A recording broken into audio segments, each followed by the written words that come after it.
Hello, my name is Jennifer Devereaux. I'm a self-taught artist. I was born in Las Vegas, Nevada. I love going to parks, and I think it's a really good way to spend time with your family or relax.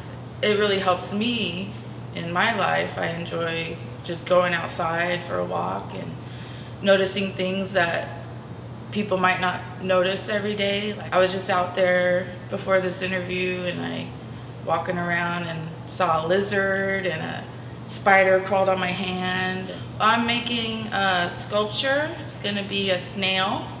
I thought it would be really cool if you're walking on the path and you just walking along and you come across something unexpected, something you don't think you're gonna run into when you're just trying to have a nice relaxing stroll.